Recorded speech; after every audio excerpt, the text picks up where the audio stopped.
engaged in her normal kind of banter of trying to poke at me and get me to react.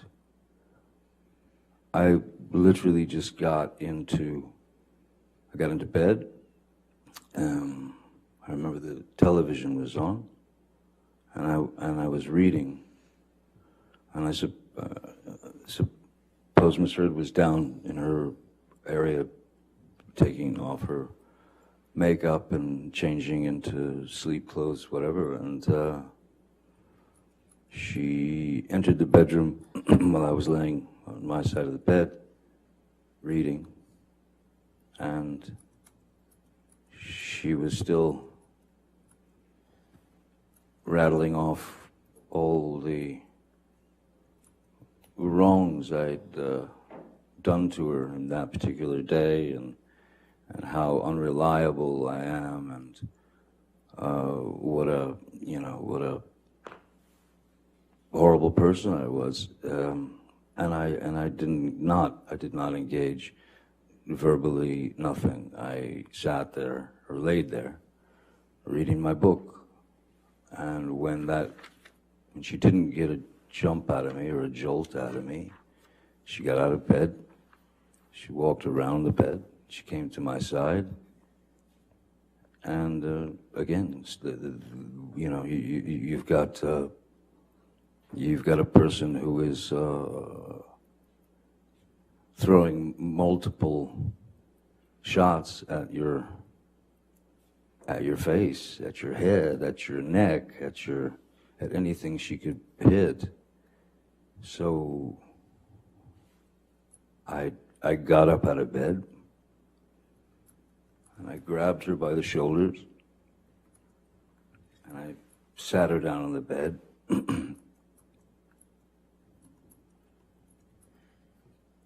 And I said, I'm leaving. Please don't get off the bed. Please don't follow me. Please don't try and stop me.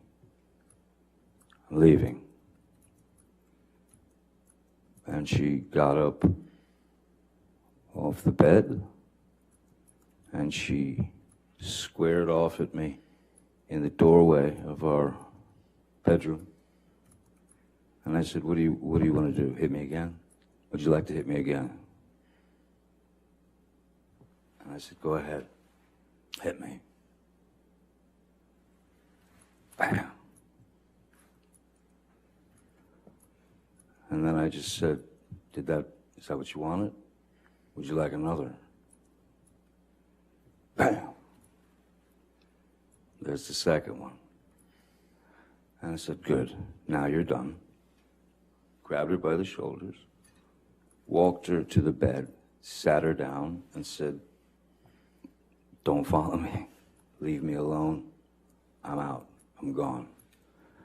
I went, I grabbed a few things, and I got out immediately, and I went to my other house on Sweetser.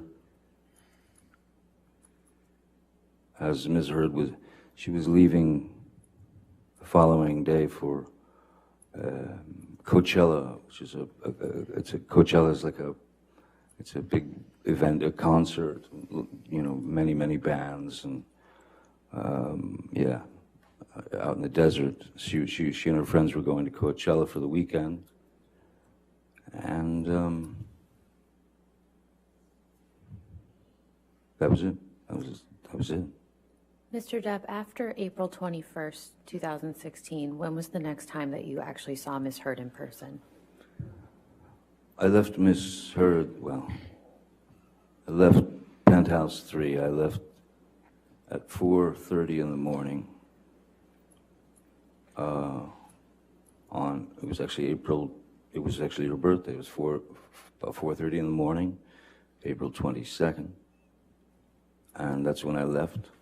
And from that moment on, I did not see Ms. Heard until May 21st. And why was that?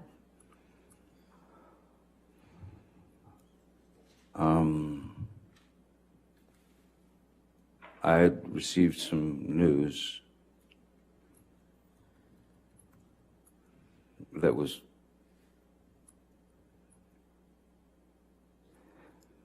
as absurd and grotesque and cruel. And then I was shown a picture of what the problem was. I had gone to Mr. Bett and said, she's at Coachella. I think it's a good time to go downtown so that I can get some of my things, you know, and get them out of there, especially the things that were precious to me, you know, children things from friends, Brando, Hunter, Thompson, whatever, things that were important to me. And he said, I don't think now's a good time to go.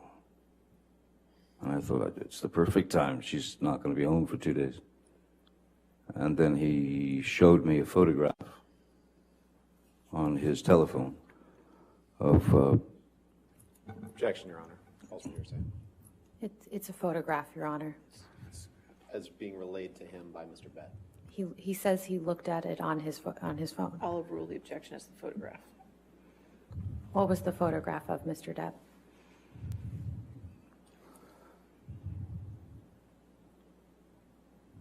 It was a photograph of the bed, our bed, and on my side of the bed,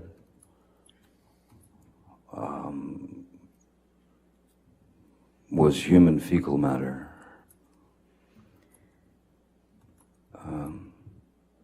So I understood why it wasn't a good time to go down there. My initial response to that was, I laughed. It was so outside.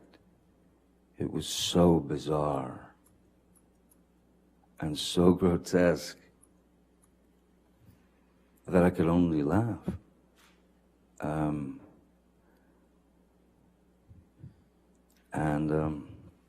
So I did not go down there that day.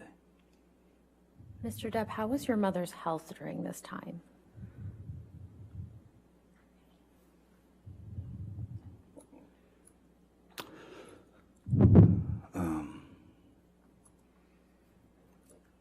Not good at all. My mom was in Cedars-Sinai Hospital, and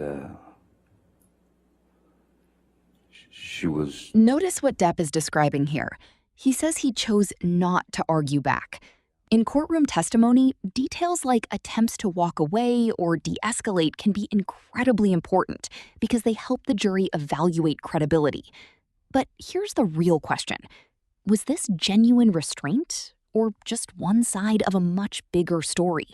That's exactly what this trial asks the jury to decide. She was on her way out. She was dying.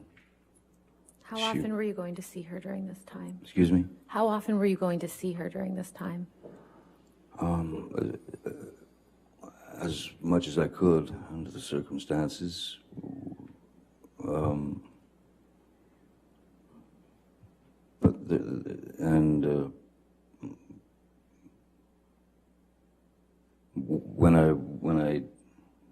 When I did go and get to see my mom, she was pretty much incapable of speech. Her speech had left her. At that time, her eyes were still open, and she could kind of react with her eyes, but she couldn't speak. And then not long after that, once her eyes closed, she lay there for the duration of her life, which ended on the 20th of May, the night before I saw Miss Heard for the last time. Well, essentially. I'm so sorry, Mr. Depp, but how did your mother's death affect you?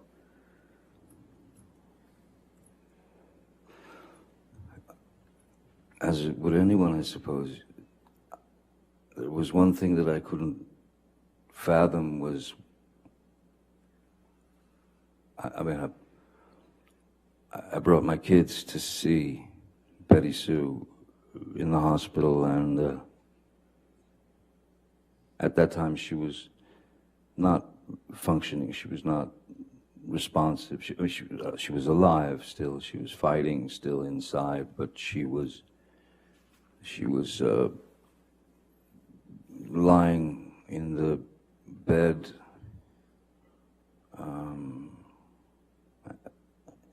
and excuse this analogy, but all I could think of was how if she's conscious if she's conscious of everything that's going on around her, but has no ability to speak, has no ability to move. I knew that the one thing, as far as Betty Sue was concerned, the last thing that she would have wanted was to have ended up lying there on it was like, there's my mom lying there on a deli platter, and it was a horrible image. But I brought my kids in to say goodbye, and we all spoke into her ear, and then she passed away later. So it was painful, but there was some side of it too, at least to me, that in a way it was, I was happy for her. Why was Because that? because I can't imagine Betty Sue or my mom, I can't imagine anyone lying there in quite possibly was a kind of a locked-in syndrome. And if she's surrounded by 10 people looking at her lying there on that deli platter, if you will, I was happy for her that she was out of pain, out of frustration, out of... I was happy that she'd moved. Not happy, I was relieved that she was no longer in that situation. Though, when those you love leave, we're the ones stuck with the pain, with the grieving. But I was glad that my kids got to see her and give her send off, I suppose. And but it was it opened my eyes quite a lot to a number of things. And what were some of those things that your mother's death opened your eyes to? That life is a bird song. That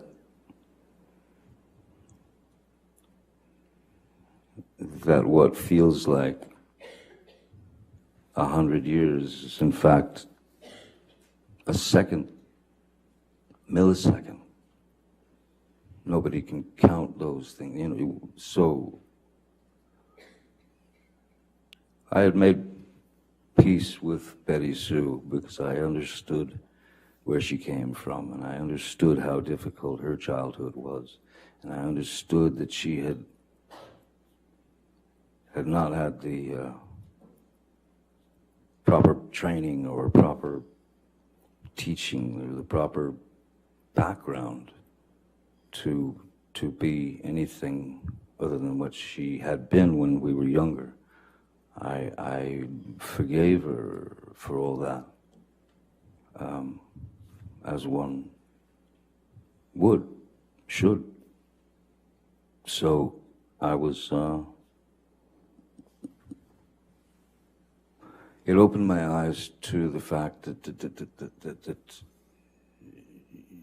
yes,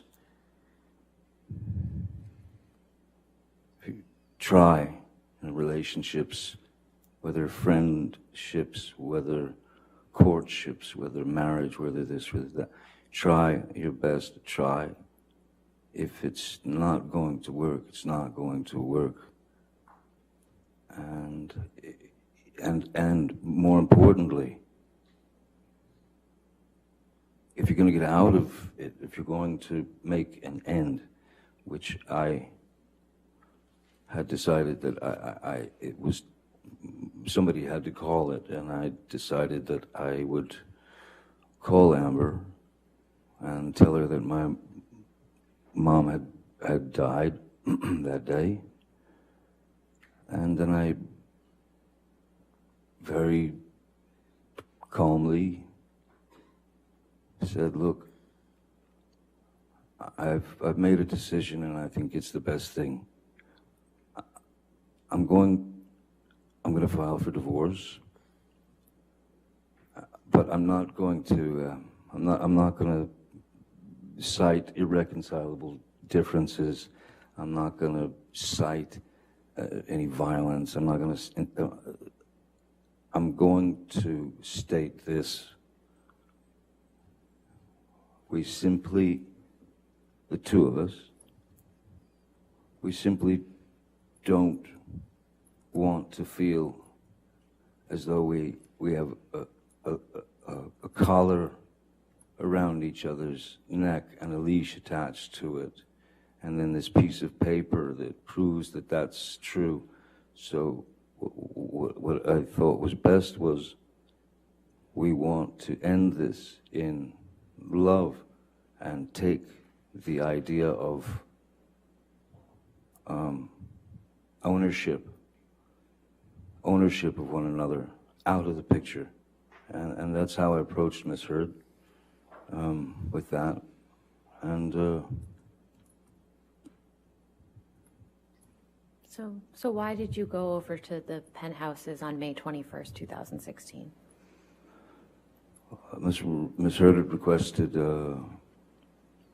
that I come over to have a talk, to explain. She wanted to explain things, and so I went there. And I also wanted to gather up some of those things, precious things that you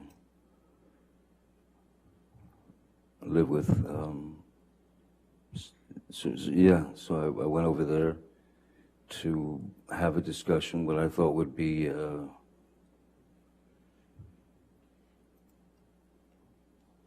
calm understanding.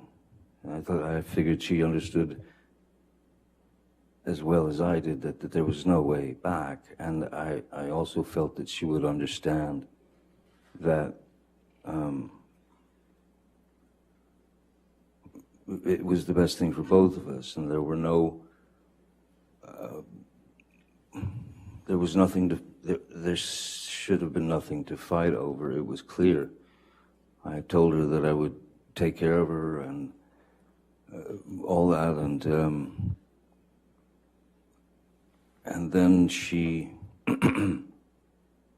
she was telling me about she brought up the situation of her fecal matter on the bed, and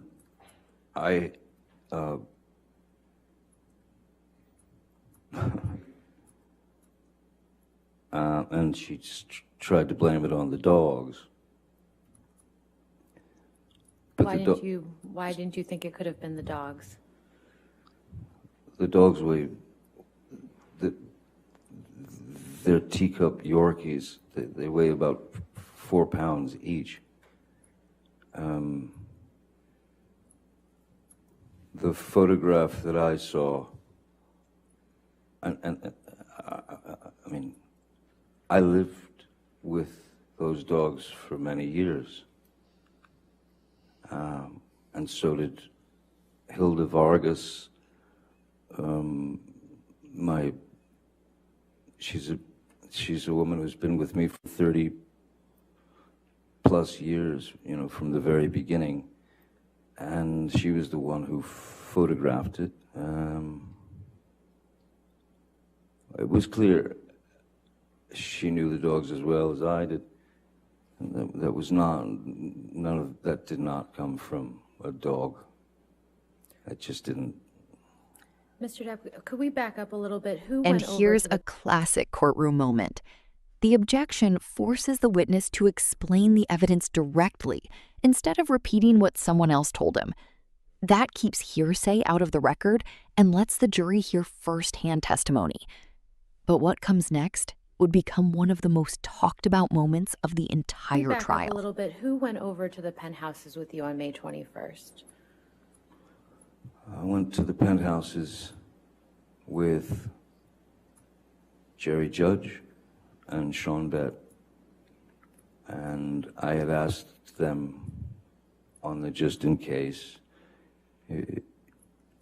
please pay particular attention and stay as close to the door, you know, stay at the door, or if you got a split, come back quick, you know, if they went down to the security shack or whatever it was, don't linger, get back, because if you hear anything, if you hear screaming, you got to get in there. So leave the door unlocked and spring in there if you hear something. Why did you want them to be able to get into the penthouse quickly if they heard anything? Just based on my past experiences with Miss Heard, when you say something that she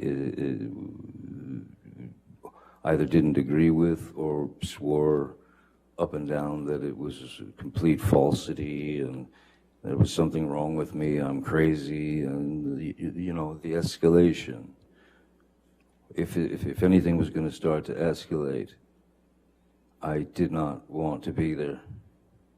So I had them waiting by the door to get in there in case anything went down. So when you walked into the penthouse, what did you see? When I first walked into the penthouses, you walk in and then make a left, and then you're in the kitchen area, and then beyond that was the living room. I saw Miss Heard sitting there on the couch, and I went over to talk. I went and sat down on the couch. She was sitting on, the couch was kind of a, you know, a square, or a half square, you know. She was sitting on one side of the couch, I was sitting on the other. That's when she was trying to explain a few things about Coachella, and then the fecal delivery, and saying that it was the dogs. And I could not agree with her. I'd lived with those dogs. I picked up their fun. It was not the dogs. And so what happened was, I said, let's call Kevin Murphy. Who's Kevin Murphy? Kevin Murphy had been, he was in Los Angeles. He was the house manager over the places in West Hollywood, and he was also taking care of the penthouses downtown, if any work needed to be done or this or that. And he would schedule the girls who would come in, the ladies like Hilda, to do their work. And he'd had a conversation with Ms. Heard.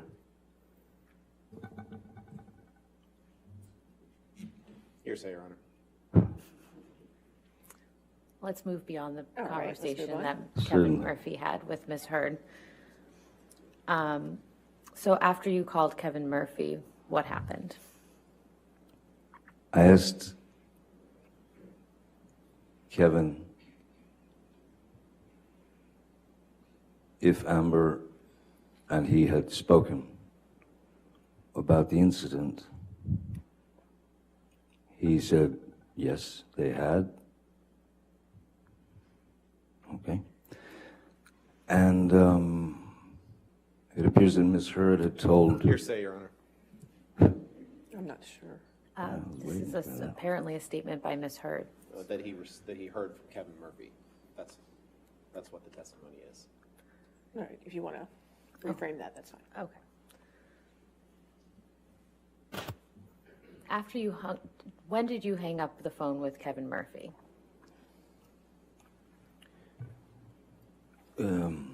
Right about the time that Ms. Heard was screaming obscenities at him and calling him a liar, and that he was a scumbag. And I told her, I said, listen, don't speak to this man that way. Do not disrespect this man in that way. And then Kevin Murphy just hung up. And so at that point, she was riled, of course. And I went upstairs to gather belongings. When I came back downstairs, she was on the phone with Io Tillett Wright, and they were making a wonderful point of just how funny it was that I thought that some human being had actually dropped a grumpy, pardon the term, onto the bed, and they were yucking it up. They were laughing about the whole thing, and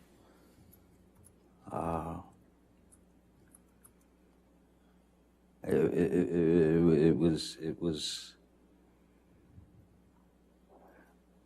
You know, it was a tough couple of days, and I really didn't feel like I deserved that kind of treatment. And I went over, and I said, let me talk to her. I grabbed the phone, and I said to Io, you can have her now. She's yours. She's all yours. Right? And then I took the phone, and I just banged like that onto that side of the couch was 8 feet long. The other side of the couch was about 6 feet long. I flopped it onto the couch, and I was walking towards the kitchen to exit, and then suddenly Rocky Pennington ran in to the penthouse and started, leave her alone, Johnny, leave her alone. And I was by the refrigerator at this point. I was 20 feet away. Where was Ms. Heard at that time? She was still sitting on the couch.